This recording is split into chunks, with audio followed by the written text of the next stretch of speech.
Hello everyone, कैसे हैं आप लोग। Welcome back to my channel. आज की क्लास में हम पॉलीमॉर्फिज्म इन सिलेंट्रेट्स पढ़ने वाले हैं। इस पूरी क्लास में हम देखेंगे कि पॉलीमॉर्फिज्म होता क्या है, उसके बेसिक्स के बारे में पढ़ेंगे, degree of polymorphism and significance of polymorphism.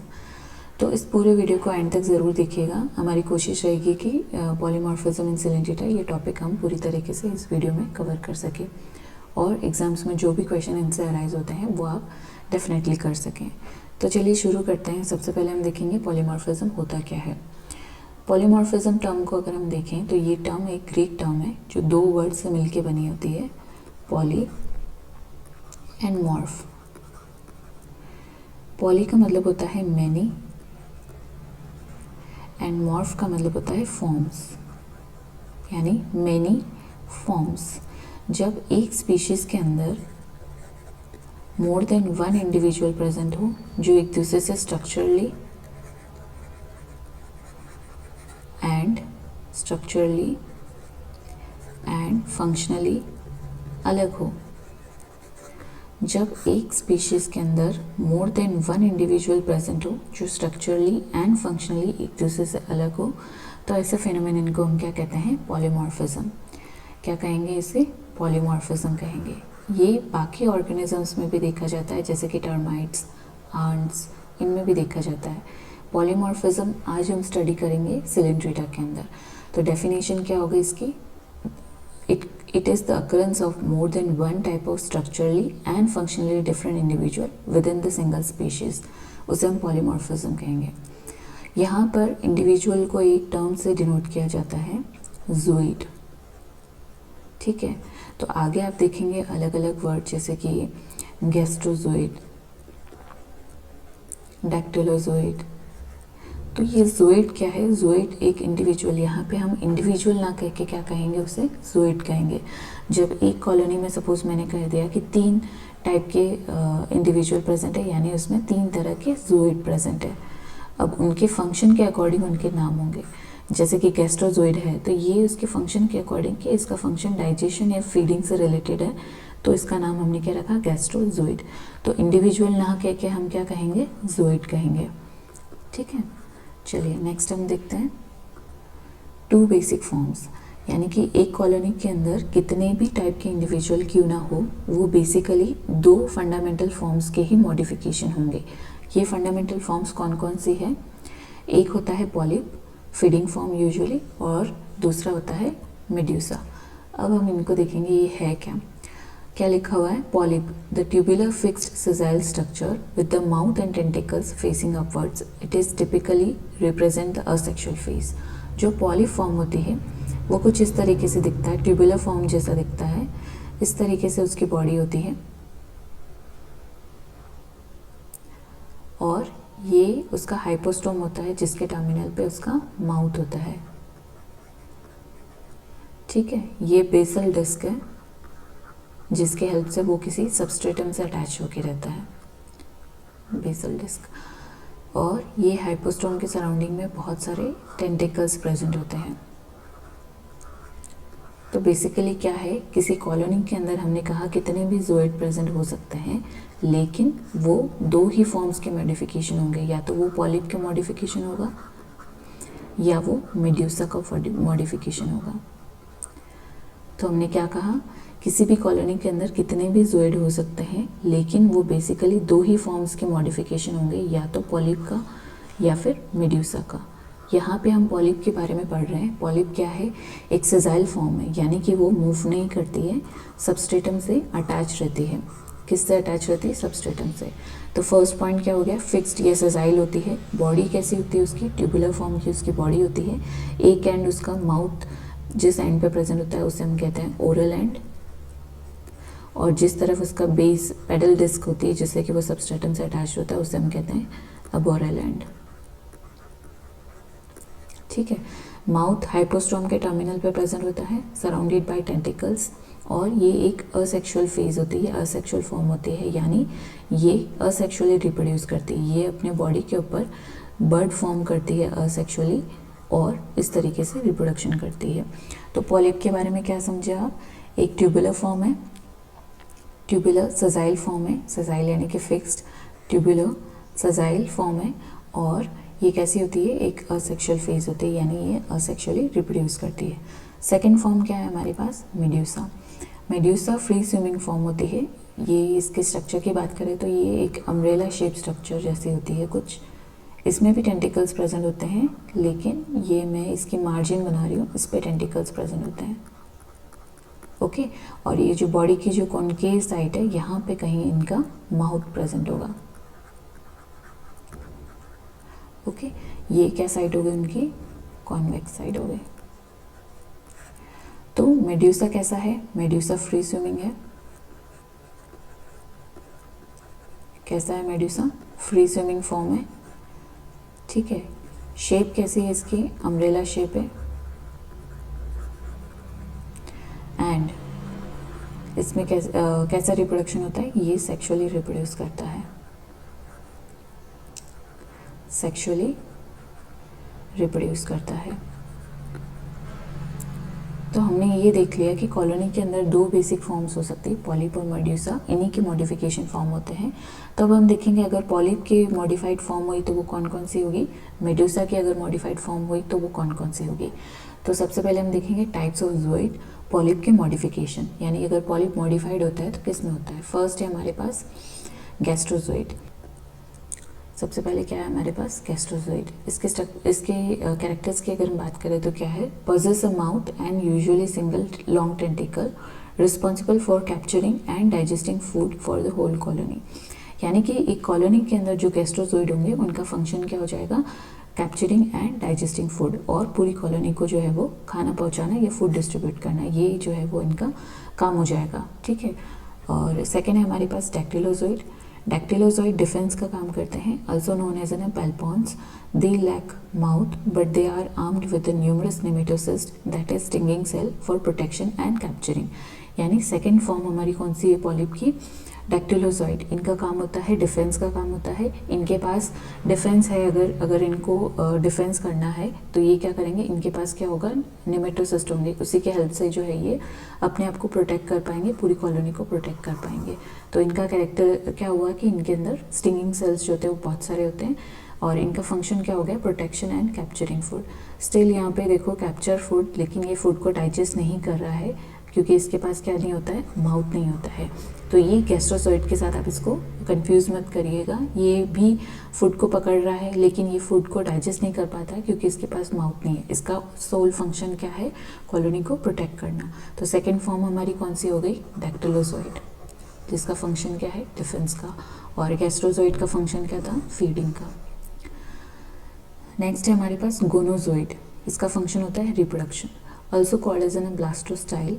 They lack tentacles and mouth. Their sole job is to produce reproductive buds, that is medusae और गोनोफोर। गोनोज़ोइड जो होते हैं उनका कॉलोनी में काम होता है रिप्रोडक्शन का, और क्योंकि ये पॉलिप की मॉडिफिकेशन है, पॉलिप की ही मॉडिफिकेशन है, तो ये कैसा रिप्रोडक्शन शो करेगी, असेक्सुअल रिप्रोडक्शन शो करेगी, ठीक है।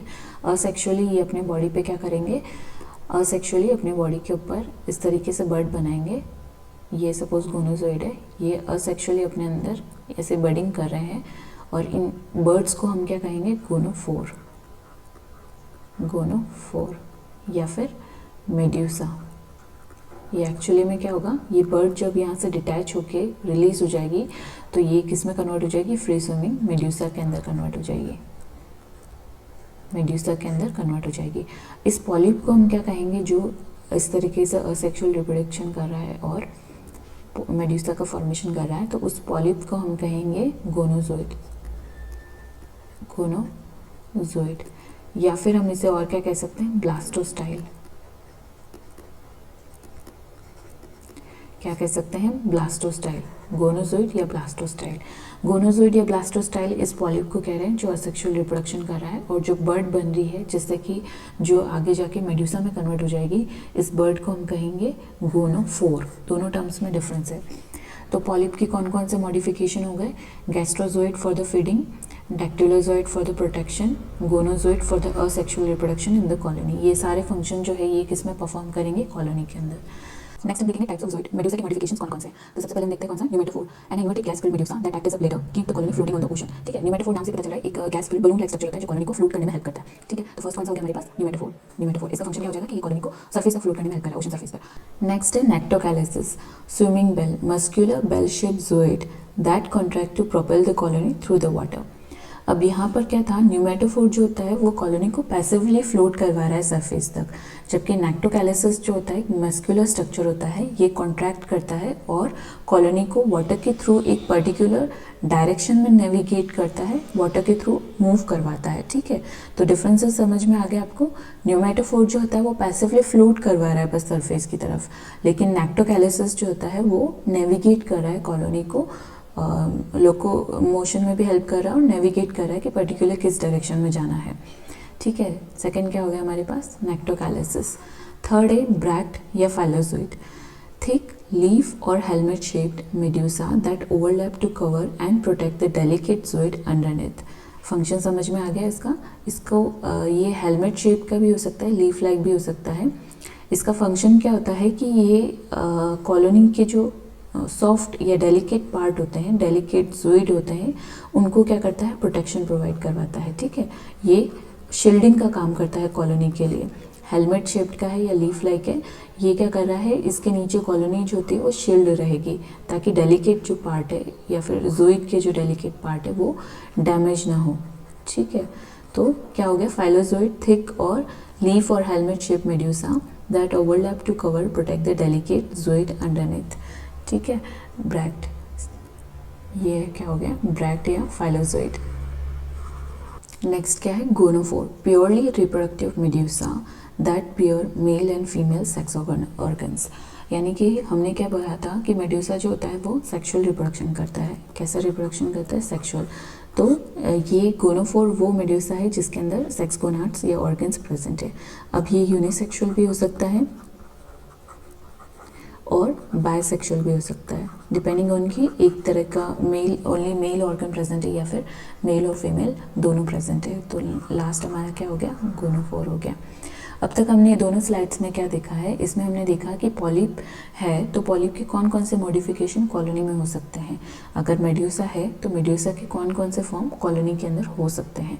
तो कॉलोनी के अंदर डिपेंडिंग ऑन कि कितने मेंबर्स या फिर ज़ूइड है उसके बेसिस पे जो है वो डिग्री ऑफ पॉलीमॉर्फिज्म होता है कि कॉलोनी जो है वो डायमॉर्फिक है, ट्राइमॉर्फिक है या फिर पॉलीमॉर्फिक है। सबसे पहले हम देखेंगे dimorphism, the simplest and most commonest type of polymorphism. Colonies have a two types of zooid, gastrozooid and gonozooid. Examples क्या क्या इसके, ओबेलिया, ट्यूबुलेरिया एंड कैम्पेन्युलेरिया। तो डायमॉर्फिज्म में क्या हो जाएगा कि हमने कहा कि जो कॉलोनी है उसके अंदर दो फॉर्म्स प्रेजेंट है। कौन कौन सी है, एक तो है गैस्ट्रोज़ोइड और एक है हमारे पास गोनोज़ोइड। गैस्ट्रोज़ोइड एंड गोनोज़ोइड। गैस्ट्रोज़ोइड को हमने देखा था क्या फंक्शन है इसका, फीडिंग और डाइजेशन का, है ना, फीडिंग और डाइजेशन का। और गोनोज़ोइड का क्या फंक्शन है, तो ये ब्लास्टोस्टाइल भी इसको कह सकते हैं हम लोग, ब्लास्टोस्टाइल भी कह सकते हैं। इनका फंक्शन था असेक्सुअल रिप्रोडक्शन, असेक्सुअल रिप्रोडक्शन। तो हमने क्या कहा, ऐसी कॉलोनीज जिसके अंदर सिर्फ दो ही फॉर्म्स होती हैं, गैस्ट्रोज़ोइड एंड गोनोज़ोइड, उनको अपन क्या कहेंगे, डायमॉर्फिक कॉलोनी कहेंगे। और इस तरह की पॉलीमॉर्फिज्म को हम क्या कहेंगे, डायमॉर्फिज्म। क्या कहेंगे हम लोग, डायमॉर्फिज्म। एग्जाम्पल्स क्या क्या है इसके, ओबेलिया, ट्यूबुलेरिया एंड कैम्पेन्युलेरिया, इसके एग्जाम्पल्स है। ओके, नेक्स्ट हम देखेंगे trimorphism. Features three types of the zooid, usually gastrozooid, gonozooid and dactylozooid difference. Example है प्लेमुलेरिया, यानी कि ऐसी कॉलोनीज जिसके अंदर तीन फॉर्म्स प्रेजेंट हो, तीन डिफरेंट टाइप्स ऑफ ज़ूइड या फॉर्म्स प्रेजेंट हो, उसे हम क्या कहेंगे, ट्राइमॉर्फिज्म, या कॉलोनी को हम क्या कहेंगे, ट्राइमॉर्फिक कॉलोनी। कौन कौन से इसमें ज़ूइड है, gastrozooid for the feeding, gonozooid for the reproduction, dactylozooid for the defence. Example क्या है इसके, प्लेमुलेरिया, यानी इसके अंदर इसकी कॉलोनी में कितने फॉर्म्स होंगे, तीन फॉर्म्स होंगे, और वो कौन कौन से हैं, गैस्ट्रोज़ोइड, गोनोज़ोइड एंड डैक्टिलोज़ोइड। नेक्स्ट है पॉलीमॉर्फिज्म, या high polymorphism, the most complex degree involving highly modified polyp and medusa living together in a single large floating colony. यानी कि जब हमारे पास किसी कॉलोनी के अंदर 3 से ज़्यादा फॉर्म्स अगर प्रेजेंट हैं तो उसे हम कहेंगे पॉलीमॉर्फिज्म। ये भी पॉलीमॉर्फिज्म की ही टाइप्स है, लेकिन इनमें हमने मॉर्फ यानी फॉर्म्स के बेसिस पे इनको डिवाइड किया गया है कि इनमें 2 है या 3 फॉर्म्स है, लेकिन 3 से अगर ज़्यादा होते हैं तो हम कहते हैं हाई पॉलीमॉर्फिज्म या फिर पॉलीमॉर्फिज्म। इसके एग्जाम्पल क्या क्या है? हाइड्रेक्टेनिया, ऑर्डर है 2 साइफोनोफोरा एंड कॉन्ड्रोफोरा। साइफोनोफोरा के अंदर कौन कौन से एग्जाम्पल आते हैं? डायफीज, हेलिस्टेमिया, स्टिफेलिया एंड फाइसेलिया। और कॉन्ड्रोफोरा के अंदर कौन कौन से मेंबर्स आते हैं? पॉर्पिटा एंड विलेला। ठीक है, तो क्या क्या एग्जाम्पल्स हो गए? हाइड्रेक्टेनिया, 2 ऑर्डर्स है साइफोनोफोरा एंड कॉन्ड्रोफोरा। साइफोनोफोरा के मेंबर्स है डायफीज, हेलिस्टेमिया, स्टिफेलिया एंड फाइसेलिया। ऑर्डर कॉन्ड्रोफोरा के है पॉर्पिटा एंड विलेला। अगर आपको क्वेश्चन आता है तो मैक्सिमली यही पूछ सकता है कि डायमॉर्फिक कॉलोनी के एग्जाम्पल्स, या आपको सीधा पूछ ले कि जो डायमॉर्फिक यानी ओबिलिया है ये इसकी कॉलोनी कैसी होती है, तो आप ऑप्शन चूज़ कर सकते हैं डायमॉर्फिक। अगर आपको पूछ लिया कि पॉर्पिटा वेलेला में किस तरीके का पॉलीमॉर्फिज्म होता है, तो इनमें हाई पॉलीमॉर्फिज्म यानी कि इनमें मैक्सिमम फॉर्म्स प्रेजेंट होती है। ठीक है, और ऐसे ही ट्राइमॉर्फिक का एग्जाम्पल क्या हो जाएगा? प्लुमेलेरिया हो जाएगा। नेक्स्ट स्लाइड है हमारी सिग्निफिकेंस ऑफ पॉलीमॉर्फिज्म। अब ये जो पॉलीमॉर्फिज्म कॉलोनी में होता है उसके सिग्निफिकेंस क्या क्या है? तो सबसे पहले ultimate division of labour allows the different task like the feeding, swimming, defence to be executed by highly specialised forms increasing efficiency. Solitary animal होते हैं, जैसे कि अगर हमने बोल दिया कि एक पॉलिप है जो कॉलोनी फॉर्म में नहीं है, इंडिविजुअली रहता है, सिंगल रहता है, सॉलिटरी रहता है, तो वो एनिमल एक जगह चिपका भी है। अब वो अपने लिए खाना भी ढूंढेगा, रिप्रोडक्शन भी करेगा, अपने आप को डिफेंड भी करेगा, और अपनी एनर्जी जो है वो क्या करेगा, इन सारे काम में वो डिवाइड कर देगा। ठीक है, यानी एक ही एनिमल अगर है तो वो सारे फंक्शन जो उसे सर्वाइव करके रखेंगे वो उसे खुद ही परफॉर्म करने पड़ेंगे, उस वजह से उसकी जो एनर्जी है वो डिवाइड हो जाती है। अगर एनिमल जो होता है वो पॉलीमॉर्फिक फॉर्म में या कॉलोनीज फॉर्म में रहता है तो एक स्पेसिफिक ज़ोइड जो होता है वो एक ऑर्गन की तरह काम करता है। ऑर्गन की तरह काम करेगा तो उसका पूरा फोकस क्या होगा? एक ही फंक्शन पे होगा। यानी कि अगर हमने बोला कि कोई गैस्ट्रोजोइड है तो उसका एक ही फंक्शन है कि उसको खाना पकड़ना है, डाइजेस्ट करना है, और जो डिस्ट्रीब्यूट है खाना हो जाएगा। उसको ये टेंशन नहीं है कि मुझे अपने आप को प्रोटेक्ट कैसे करना है, मुझे रिप्रोडक्शन भी करना है ना, ये सारी टेंशन उसके पास नहीं है। उसकी जो एनर्जी है वो एक ही फंक्शन के अंदर लग रही है। ठीक है, इससे क्या होगा कि कॉलोनी की जो ओवरऑल एफिशिएंसी है वो क्या होती है? बढ़ जाती है। तो फर्स्ट सिग्निफिकेंस क्या हो गया? Ultimate division of labour. इस डिवीजन ऑफ लेबर से इनकी जो एफिशिएंसी है वो बढ़ रही है। सेकेंड है enhance survival. Specialisation ensure that the colony thrives even in the harsh marine environment. Again हमने बोला कि जब हर एक ज़ोइड जो होता है वो एक एक ऑर्गन की तरह काम करेगा और अपने फंक्शन परफॉर्म करेगा, तो वो कम एनर्जी में भी क्या हो जाएंगे? सर्वाइव कर जाएंगे। कम एनर्जी में भी क्या करते हैं? सर्वाइव कर सकते हैं। अगर कोई सिंगल एनिमल होता, सपोज उसको जो है वो फेवरेबल एनवायरनमेंट नहीं मिल रहा है, तो उसके पास क्या है? कम एनर्जी। उस कम एनर्जी में भी उस सिंगल एनिमल को इतने मल्टीपल फंक्शंस परफॉर्म करने पड़ते हैं। जबकि यहाँ पे कॉलोनी है, इस कॉलोनी के अंदर अलग अलग ज़ोइड पर्टिकुलर फंक्शन परफॉर्म कर रहा है, तो कम एनर्जी में भी क्या हो जाएगा? ये थ्राइव कर जाएंगे, उस हार्श एनवायरनमेंट को भी ये सर्वाइव कर लेंगे। तो this will enhance their survival. Second significance इनका क्या हो गया? Enhance survival. थर्ड है ecological dominance. Floating colonies siphonophore can assess the both surface winds and deeper water. अभी हमने बोला था कि कुछ कॉलोनीज़ के अंदर क्या होगा कि मेडूसा की जो एक मॉडिफाइड फॉर्म होती है जिनमें न्यूमेटोफोर्स वगैरह होते हैं, तो ये न्यूमेटोफोर्स इनको हेल्प करते हैं कि ये एक से ज़्यादा हैबिटाट जो होते हैं वो थ्राइव कर सके। ठीक है, एक से ज़्यादा हैबिटाट को ये थ्राइव कर सके। अगर वाटर में इनको सही नहीं लगा तो ये डीप वाटर में इनको सही नहीं लगा तो ये सरफेस की तरफ भी जा सकते हैं। तो इकोलॉजिकल डोमिनेंस जो है वो इनका बढ़ता है। नेक्स्ट है ecological dominance. Floating colonies like siphonophore can access both the surface wind and deeper water. जैसे कि हमने पढ़ा था कि किसी कॉलोनी के अंदर एक मेडूसा का मॉडिफाइड फॉर्म होता है न्यूमेटोफोर। क्या होता है? न्यूमेटोफोर। ये न्यूमेटोफोर क्या करता है? कॉलोनी को फ्लोट करने के लिए हेल्प करता है, सरफेस वाटर की तरफ कॉलोनी को लेके जाता है। अब सपोज़ मानिए कि अगर सिंपल पॉलिप होता तो वो ज़िंदगी भर जो होता है वो एक ही सबस्ट्रेटम से क्या होता है, अटैच रहता है, क्योंकि ये कैसे होते हैं, सिजाइल होते हैं, मूव नहीं कर पाते हैं। अब चाहे वहाँ पे इन्वायरमेंटल कंडीशन फेवरेबल हो या ना हो, उस एनिमल के पास कोई ऑप्शन नहीं है, उसे वहीं रहना पड़ेगा, ठीक है। जबकि अगर फ्लोट है उनके पास या न्यूमेटोफोर है तो कॉलोनी जो है क्या है, ओशन के करंट के साथ या हवा के साथ जो होती है हज़ारों किलोमीटर ट्रैवल कर सकती है।